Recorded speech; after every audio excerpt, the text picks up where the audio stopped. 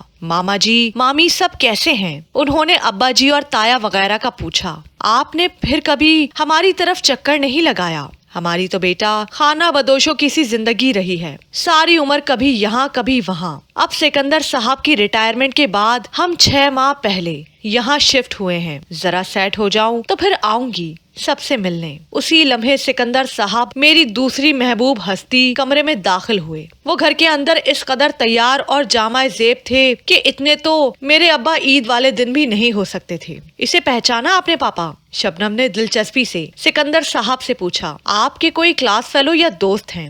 سکندر صاحب نے میرے سراپے پر نظر ڈال کر کہا. صدیقی صاحب یہ میرا کزن ہے، میرے ماموں کا بیٹا ندیم. یاد ہے برسوں پہلے ہم بھاٹی گیٹ گئے تھے ان کے ہاں. باجی بیدی نے میرا ماضی یاد کروایا. او اچھا ندیم صاحب، ویل جینٹل مین کیسے ہیں آپ؟ انہوں نے گرم جوشی سے مصاحفے کے لیے ہاتھ بڑھایا. ان کے شخصیت اور ہاتھ میں مضبوطی تھی. وہ ایسی بلند و بالا اور پر شکوہ عمارت کے مانند تھے جو وقت کے ساتھ ساتھ اینٹیک کا درجہ حاصل کر لیتی ہے اور مزید قدر و منزلت کی حامل ہو جاتی ہے. مجھے گولف کے لیے دیر ہو رہی ہے، ورنہ آپ کے ساتھ گپ شپ کی جاتی، سو آپ لوگ مجھے ایکسکیوز کریں.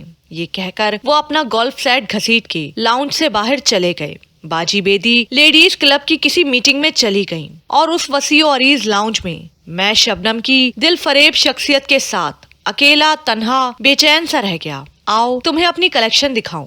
وہ مجھے لاؤنج کے ایک کونے میں لے گئی جہاں وہ کالے رنگ کا بڑا ماتو تھا جو ایک سوئی کے نیچے گول گول گھومتا تھا. اس کے پاس بہت سے کلاسیکل موسیقار اور استادوں کے ریکارڈ تھے. اختر بائی، استاد بسم اللہ، بڑے غلام علی خان، امانت علی خان، حمیدہ بائی، روشن آرا بیگم، اقبال بانو. تمہیں تو موسیقی کا بڑا علم ہے. میں نے دلچسپی اور حیرانی سے پاس پڑے ستار کے تاروں پر انگلی پھیر کر کہا. آج کل میں ستار بجانا سیکھ رہی ہوں. بیڈن روڈ پر رہتے ہیں میرے استاد فیض رسول خان صاحب. یہ میں تو ڈیڈی کی ضد کی وجہ سے کر رہی ہوں. تمہاری کیا ہابی ہے؟ شبنم روشن آرا کا ریکارڈ لگاتے ہوئے بولی. اور تب مجھے پتا چلا کہ روزمرہ زندگی میں کسی مشغلے اور ہابی کی بھی گنجائش ہوتی ہے. ہمارے خاندان کے لوگوں کی سب سے بڑی ہابی تو کھانا کھانا تھا اور عورتوں کا کھانا پکانا. لیکن کھانا تو ہابی نہیں ہو سکتی، یہ تو ضرورت ہے زندگی کی. شوق مشغلہ ان کو اپنانے یا پالنے پوسنے کا مجھے کبھی خیال ہی نہیں آیا تھا.